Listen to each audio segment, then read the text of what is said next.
Komið sæl og velkomin í Öryrkjaráðið. Ég heiti María Pétursdóttir og mun vera með ykkur hérna næsta hálftíman ásamt gesti mínum, henni Ásdísi Óladóttur, ljóðskáldi og góðri vinkonu minni. Velkomin Ásdís. Þakka þér fyrir. Við ætlum aðeins að hérna, ég ætla að fá að skyggnast aðeins inn í lífið. Við höfum nú stundum borið saman bækur okkar verandi báðar öryrkjar. Já. En mér langar aðeins að hérna, fá að skyggnast inn í lífið þitt líka í gegnum það að hafa vext af geðsjúkdómi. Já. Þannig að ég kannski fæ að heyra aðeins, hvað ertu gömul þegar þú fyrst veikist? Sko, ég byrja að veikjast þegar ég 18 ára gömul, þá fer ég fyrst að finna fyrir, þeim einkennum sem að síðan eftir að aukast. Ég byrja að veikjast að geðklofa með 18 ára gömul, hætti að sofa, hafði verið kvíðin og glímdi örlítið svolítið þung og ég var í menntaskóla og mikið að gera hjá mér. Og ég hætti að sofa heilu næturnar, var bara rosalega vansvefta. Og var samt á fullu í skólanum og fór í hálfgerða maníu, var mjög manísk, þannig byrja mér veikind, verð mjög ör og manísk. Og svo sumarið eftir að ég búin að klára veturinn á 18. ári, þá verið til Noregs og fer þá að finna fyrir röddum og svo bara veturinn þá klára ég menntaskólann og orðin fárveik og svo sumarið þá bara, kemur eitthvað rosa högg og ég bara leggst fyrir og verð fárveik og get alltaf reist upp höfuðið í nokkra vikur. Og svo byrja ég í háskólanum haustið og það gengur ekki. Ég verð að hætta eftir mánuð í skólanum vegna þess að ég var bara fárveik af geðklofa, mikla ranghugmyndir, ofskynjanir og þetta uppgötvast eiginlega sem í geðklofa þegar ég stödd hjá vinkonu minnar, eða systur vinkonu minnar. Við erum á 4. hæð í blokk á Meistarvöllum og þar eru fuglar að fljúga fyrir utan gluggann að mávar og ég bara á því að ég geti flogið.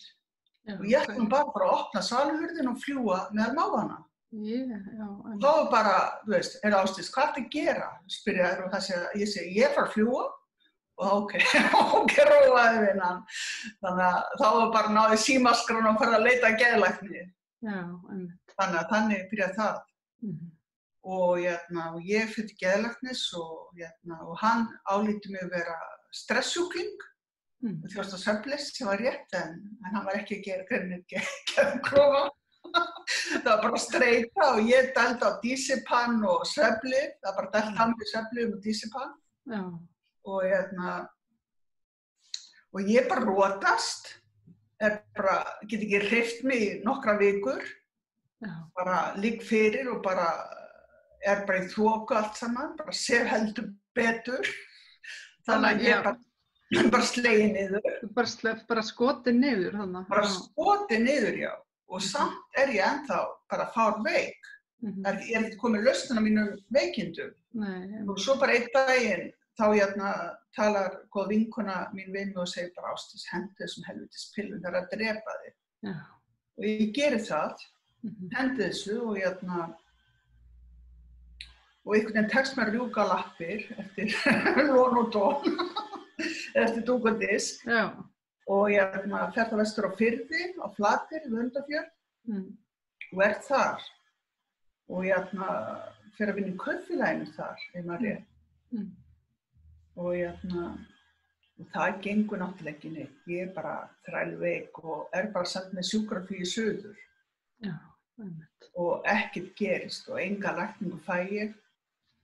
Það sem að ég lendi að systir mín var haldin svona ofurtrú á yfirskilvitleg málefni sem allt í lagi, nefnum bara að það var ekki duga gagnvart mínum geðsjúkdómi. Það átti náttúrulega átt að vera á himnum ofan og guð út af hvað. Það var allt í lagi og ég meina það var beðið fyrir mér og ég fór til læknamiðils og allur pakkinn. Þetta eitthvað svona dásamlega eitthvað íslenskt. Já, virkilega. Og veistu hvað María, ég ekki frá því að þetta hjálpa mér einhvern máta. Þú segir ekki þetta að við bjarga mér en... Það bara tilfinningi kannski líka það sem verið að reyna að hjálpa þér líka. Já, algjörlega. Og ég fór í handleiðslu, héldu 2 konur sitt hvor megin hendurnar á mér og ég las bara hugsanir þeirra. Ég var svo næm á þessum tíma og þær voru að biðja fyrir mér. Og við töluðum saman í þögninni. Skilurðu við, það var þögn, en við töluðum saman í þögninni. Það er alveg magnað. Þetta er merkilegt. Því svo er líka, ég meina það er einhvern veginn ekkert beint almennilega vitaði það hvernig þessi sjúkdómur fungerar beinlínis. Ég er mjög næm og því ég var í menntaskóla þá var ég mjög næm og ég greindi líðan fólks. Ég var eins og svona bara svona svampur á tilfinninga fólks. Óbáslega næm sem var raun og verið mitt kvalræði sem henni. Já, akkúrat. Því nú hefur maður líka bara einmitt heyrt einmitt fólk sem hefur veikst að þessum sjúkdómi sem hefur verið sko fyrir í sko einhverju miðilsnámi eða þjálfun eða eitthvað svolítið skilur. Þar sem að það hefur verið alveg ljóst að það hefur verið einhverja næmni að ræða. Algjörlega, þetta er það. Þetta tengist mjög mikið, þetta er eiginlega ofurnæmni. Þessi geðklofi sem getur þróast í allar áttir. Og ég meina þegar ég veikist þá held ég bara hreint með því að ég sé Jesú Kristus skilurðu. Þannig er þetta og ég held ég væri drottning sem geti flogið allar götur bæjarins og ég get bara flogið, þetta er ótrúlega vídd sem maður fer í og maður langar ekkert að vera með lengdar en það er gott að hugsa það eftir á en þetta er rosalega kvalafullt tímabil en þegar maður skoðar það og er þetta óbúðslega ævintýralegt, þetta er einhvern veginn Þetta er alveg svona, þetta er örugglega mikill efniviður fyrir þig sem skáld. Veistu hvað, María, ég skrifa lítið þessa upplifun. Það? Já, ég geri það. Ég hef aðeins svona verið að dreipa á þessu en þetta er einhvern veginn, það er svo erfitt að fjalla ég þarf bara svolítið, já, þetta er góða punkt, ég þarf bara að skrifa þetta. Þú þarf bara að skrifa þetta? Ég man til ég keyrði bílastæðin í Hamraborgin og ég leið eins og prinsessu sem var að keyra, gerði flogið og svo var ég labbað til kirkju og ég ætlaði ekki að labba, ég ætlaði að fljúga það. Þannig leið mér. Þannig að þetta er alveg magnað. Já, ég var ekki jarðbundin Heyrðu, og nú, en það, svo fannst mér svo frábært, ég var með að nefna við daginn, þetta með, ég heyrði viðtal við konur sem eru hjá Hugarafli. Já. Og það er búið að stofna eitthvað samtök fólk sem heyrir raddir. Já, ég heyri ofta raddir, alltaf verið að tala við mig. Þú einhvern veginn, og svo, já, mér finnst nú alveg svo yndislegt hvernig það kemur fram hjá þér og þú byrjar stundum að glotta. Já. Og þá fær maður svona, og þá hvíslar kannski að mér, nú er ég að heyra einhverja gólfasteipu. Já. Þannig að þú nærði einhvern veginn algjörlega samt að aðgreina, sko. Já, þú ert ekkert eitthvað, skilur. Ég ber rosa stundum, sko eftir ég fór á nýlyf fyrir nokkur ára, fyrir 10 ára sem fór nýlyf. Já. Þetta er Abilify, eða réttast Aprisol, ef maður rétt. Og þá fór að minnka raddirnar. Já. Og þær kom bara þegar undir álagi eða þreytt. Okay. Þannig að, og ég náttúrulega alla tíð geta diskutera við þessar bölvuðu raddir, eins og ég kalla það. Það er ekki par jákvæðar oft á tíðan, frekar neikvæðar stundum er svo öfgakendar, það er bara oflofið eða algjör bölsýni, sko. Sérstakt. Og þetta er oftast fólk sem þekki neitt, raddirnar, stundum aldrei neitt hver þetta er. Það er einhvern veginn, það er skrýtna við þetta. Þannig að finnst þið gott þá að losna við þær eða? Það er bara mikið blessun að losna við þær. Já. Og það niður drepandi stundum að hafa þessar raddir í hausnum. En ég aðskil alveg raunveruleikann og raddirnar í hausnum. Þetta er bara einhver talstöð hérna sem er svolítið busy en ég hef engan tíma að sinna. Nei. Akkúrat. En hvenær er það í þínu veikindaferli sem þú færir svona, færir greiningu á því hvað er raunverulega hrjáði þig? Sko ég er 22 ára gömul þegar ég veikist, er hún alvarlega veikum 2 árum síðar er ég greind með geðklofa. Já. Og þá er ég bara strax sett á geðklofalyf. Já. Þannig að, og nokkrum mánuðum síðar var ég farin að geta verið innan fólk. Já. Þannig að þá fyrir iðnskólann í Hafnarfirði. Já. var búin að reyna við háskólann og það gekk ekki, ég bara átti erfitt með að einbeita mér út af þessum blessuðu röddum í höfðinu. Þannig að þessum kór sem alltaf að tala við mig, ég var svolítið þreytt á hann og svo fór hann nú að minnka við það að fara á lyfin og jafnframt þessar ofskynjanir og þessar rangkomundir og veist hvað, þegar ég var með þessar vestar rangkomundir þá satt ég fram á sjónvarpið og ég hélt hreint og beint að allar hörmungar heimsins væri mér að kenna. Þannig var það.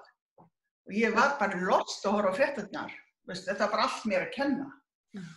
Þannig birtist sem sagt þessi paranoia, hún birtist þannig máta, sem átti sér eftir að breytast því ég fyrir á þunglyndislyf síðar í það að, því ég fyrir að, ég ætla að tala það síðar, en allavega, ég fyrir í iðnskólann og í iðnskólanum og þá bara við það að vera að vinna í höndunum, þá nægi einhverju tengingu, bara jarðtengingu sem var svo mikilvæg. Þú veist, að hafa eitthvað fyrir stafni, vera ekki hangandi heima. Ég hefði alltaf verið að reyna að vinna og gat ekki dunnið. Var ekki búin að láta mig sem öryrkja á þessum tíma. Þannig að ég var alltaf satt upp vinnu, en ég var að veikjast alltaf og út. Eða veist, ég gat haldið með góðri stund og svo bara varð ég fár veik, bara þessu var slengi. Þannig að Þú hefur átt góða til þess að hjálpa þér eitthvað á þessum tíma því? Já, ég lagðist aldrei með geðdeild því miður, eða ekki því miður, ég veit ekki hvað að segja. Nei, ég veit ekki hvað ég að segja, allavega ég náði bata innan gæsalappa, eða hef náð bata.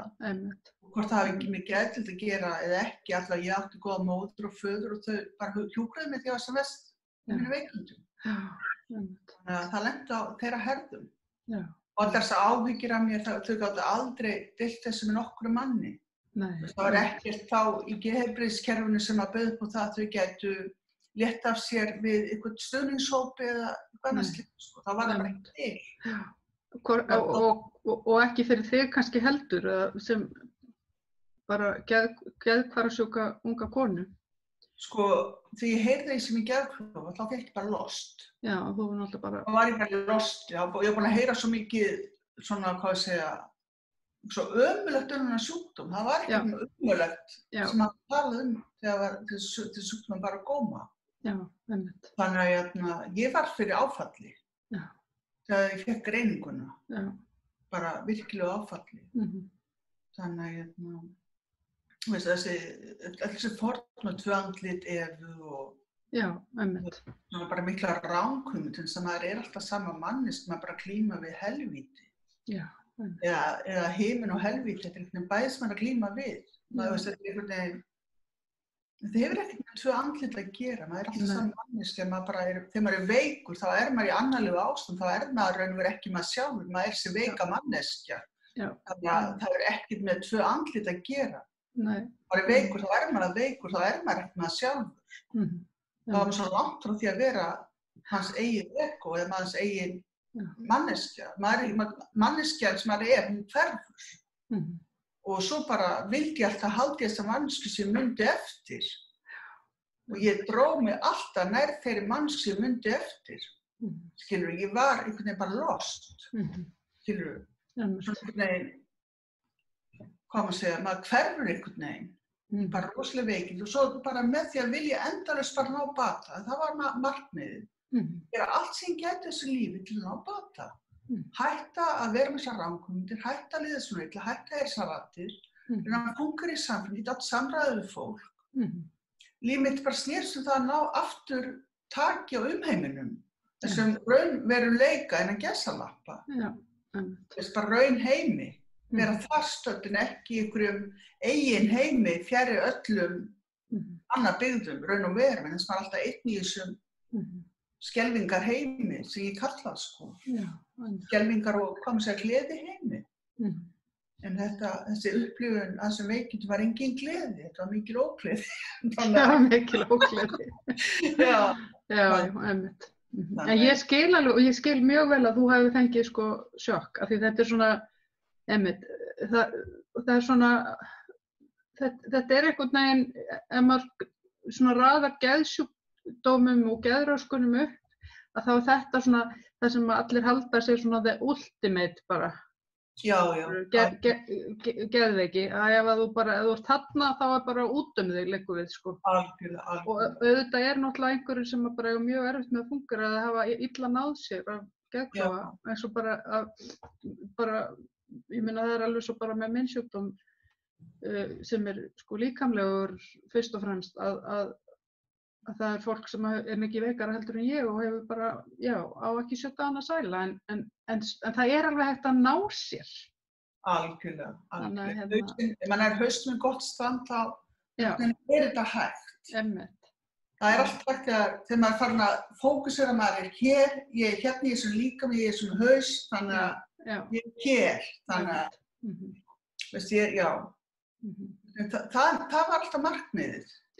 Og ég held ég hafi náð því. Ég alltaf eitthvað í haustum á mér. Ég held þú hefur alveg náð því, sko, ég held að, einmitt, nákvæmlega. En það var löng leið, María, það voru 30 ára flug. Þung spor á leiðinni þangað. Já, einmitt. En svo sem sagt, þú fær greiningu þarna og þú ferð í iðnskólann í Hafnarfirði, ferð að nota hendurnar og búa til hluti. Já. Og það finnst mér líka svo rosalega athyglisvert í þínu sögu, því þetta einhvern veginn líka það sem talað var þetta sko iðjuþjálfun og annað, að svona iðja í höndunum, það sé eitthvað við fólk sem er svona illa statt á geðinu, að við það að sjá orsök og afleiðingu fyrir fram að það eitthvað við það að búa til hluti. Já. Sem að gera það að verkum að fólk oft fer einhvern veginn að ná að rétta sig af, sko. Ég veit kann ekki að útskýra það þyrfti iðjuþjálfa til að útskýra það mjög vel kannski. En bara sjá að þú afrekað eitthvað þennan dag, þú ert ekki í rúmunum leik. Nákvæmlega. Þú ert húsi, þú ert komin í skóla. Já, bjóst eitthvað til. Já. Og þér tekið til mannesku. Já, það náttúrulega skiptir gríðarlega miklu máli. Já. Þannig að þetta ekki bara viðfang. Já, einmitt. Þannig að þú ert bara manneskja og þeir kennarinn vissu það ég var að klíma þennan sjúkdóm. Og þeir voru mjög umburðarlyndir gagnvart mér, sko. Einmitt. Þannig að ég gæti gert það mætt. Mæting var 100% hjá mér, en ég skilaði mínu og fékk ákveðs einhvernig sem skipti ekki öllum máli en voru þó þar til staðar. En skipti greinilega líka alveg rosalega miklu máli einmitt fyrir fólk sem að klíma við veikindi, að fá að vera í námi. Já, bara hafa eitthvað fyrir stafni, Mari, það það sem skiptir mestu máli. Hafa eitthvað fyrir stafni, vakna, til að fara út úr húsi og taka sig á við eitthvað. Já, halda einhverju reglu og gera eitthvað, halda hausnum. Ég þekki líka þekki fólk með minnsjúkdóm sem er alltaf af og til í einhverju námi og segir bara, ég þarf bara að halda hausnum í lagi. Það snýst bara það, ekki það. Já, einmitt. Svo hef ég verið að skrifa, búin að gera það bara því ég búin að gefa út slatta ljóðabókum. Einmitt. Þannig að það hefur líka haldið mig gangandi. Og ég meina því ég sem veikust þá hvað á ég að segja? Ég bara einhvern veginn átti erfitt með að hugsa, heila hugsun, út af röddum, en ég gæti alltaf skrifa niður líðan mína. Og það fullt af ljóðum sem ég skrifaði á þessum tíma sem ég bara hendi.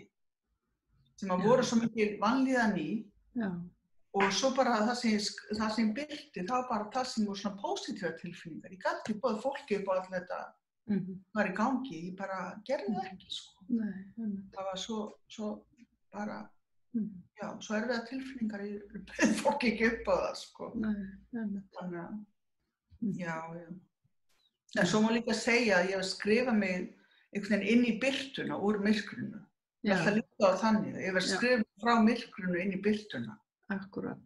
Það svolítið sérstakt að segja, en þannig var það bara. Já, einmitt.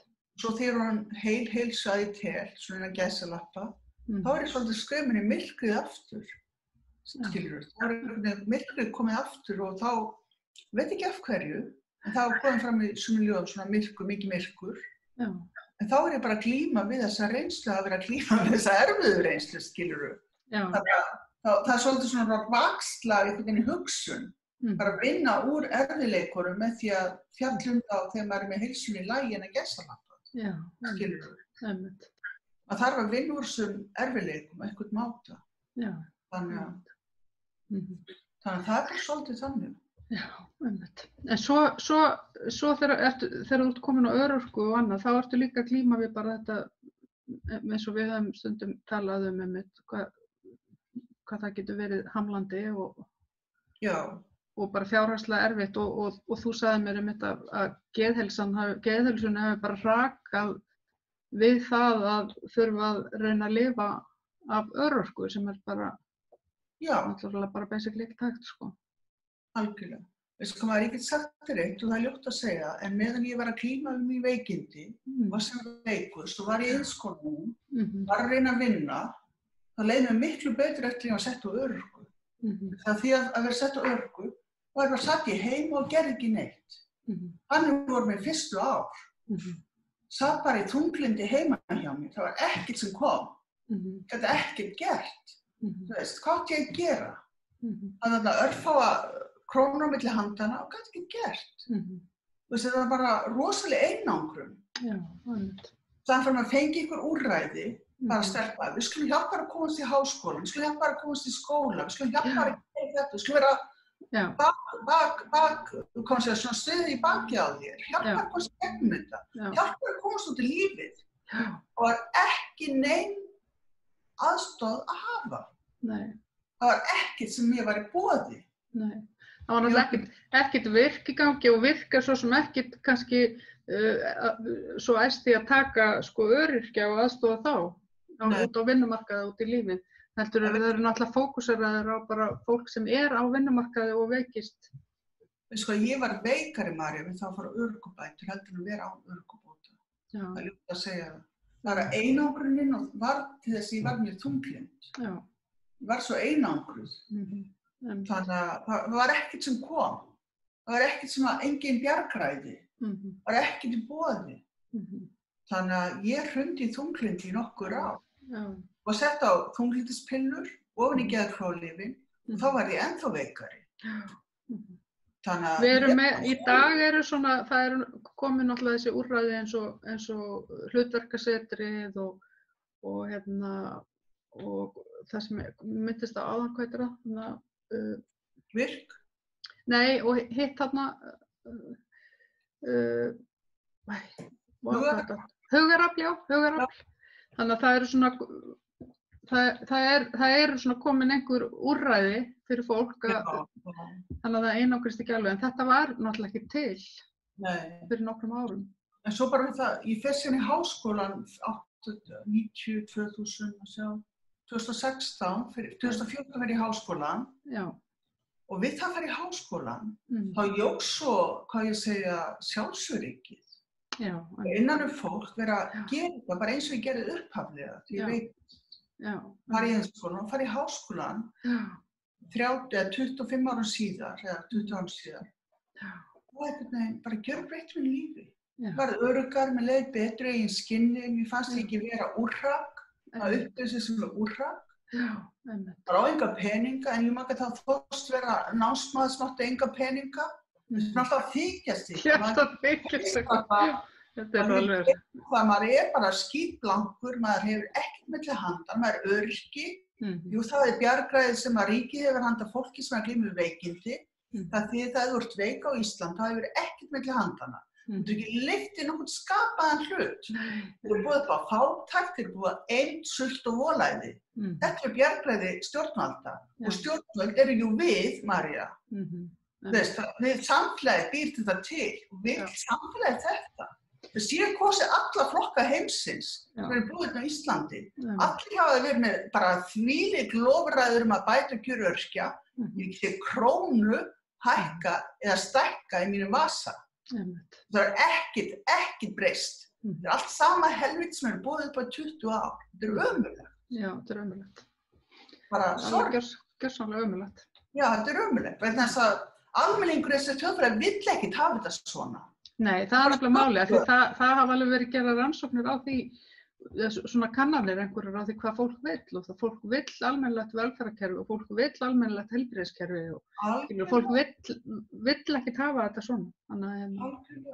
Þannig svo Það eru kannski einhverjir sem að halda því fram að það þurfum við alltaf að halda einhverjum hópi í fátækt, ég veit það ekki, en það er ekki meiri, ég held að það sé ekki meiri hlutin. Nei, það er kannski þeir sem að ráðu við peningakassan í þjóðfélagi. Já, einmitt, nákvæmlega. Einmitt. Því miður. Já. En ég meina, það er líka fólk að nóga peningum, svo tölum við það. Þannig að það þarf ekki að hugsa sinn eigin hag, það er bara að skalla sjálfum sér. Já. Það er ekki orð. Nei, Nei, þetta er bara þannig. Þetta er ekkert vilji þessa lands eða þjóðar, þannig að þetta vilji örfáa einstaklega halda okkur niður, láta okkur niður með það. En við þurfum við líka bara, kannski er eitthvað bara að lýðræðinu í þessu landi og þegar það skilar sér ekki almennilega vilji fólksins. Það er eins og bara þegar fólk kemur inn á þing að þá annarkvort verður það bara upplifið það sig bara með hendurnar bundnar og get ekki komið neinu áleiðis. Við sko maður er sem skipla í ráðuneytunum sem valdi þessu. Ráðuneytin stjórnir meira en stjórnmálum. Það er bara þannig, það er mín skoðun. Þetta er eitthvað mjög sérstakt að svona skulle alltaf fara eftir öll loforðin og velvilja hjá stjórnmálmönnum. Þið geta aldrei gert neitt til að bæta hag okkar. Og ef það er vilji ráðamanna sem eru, bjúrókrati, hvað kallar maður þetta bara, embættismenn þjóðarinnar, þeir eru þannig staðsettir, þeir vilja ekki bæta hag öryrkja, þá er það bara mikið að. Já, einmitt. Og svo náttúrulega... Hvað er fyrir því að halda fólki niður í veikindum? Jú, þegar þú ert öryrki, þá er það ekki milli handana. Það er ekki 1 krónu. Nei, og svo er annað í þessu, Ásdís, og það er einmitt það líka sem að hefur oft verið bent á að það bara dýrt fyrir þjóðfélagið að halda fólki í fátækt, af því það er mitt eins og segir, það verður bara veikara. Algjörlega.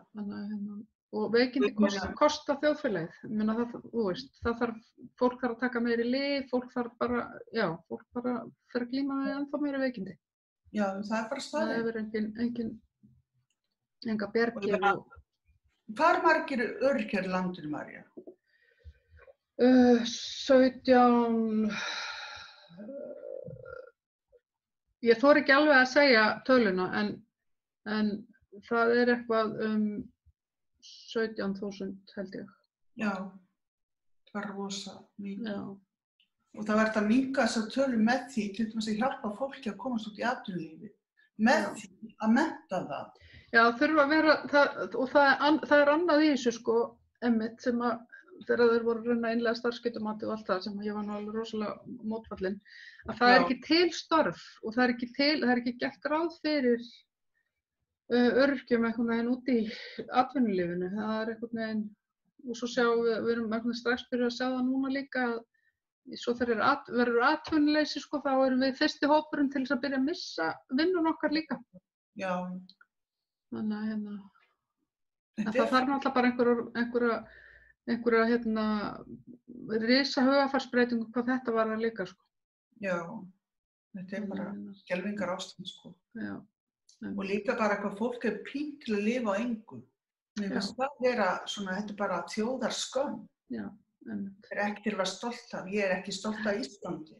Ég finnst það skömm, sæmdar, ekki sæmdar, bara svart og blettur á þessu þjóðfélagi. Því miður. Já, akkurat. Þetta er það. Þetta er bara á ekki að vera svona. Nei, þetta er ekki að vera svona. Heyrðu, en takk kærlega fyrir að gefa okkur þessa innsýn inn í þína veikindasögu, af því, já, mér finnst líka einhvern veginn, það er erfitt líka að fá fólk til að tala geðræn veikindi. Það er einhvern veginn, það er ennþá skömm, eins og þú ert að tala líka. Já. Að bæði og svo er líka fólk náttúrulega meðan það er að glíma við geðræn veikindi oft kvíðið til þess að tala það. En maður er svo líka eitt í þessu því að fyllt skömm að vera öryrki. Já, það er nú alveg bara risa skömm, sko. Við hefum náttúrulega bara öll að vera hann í einhverju holu.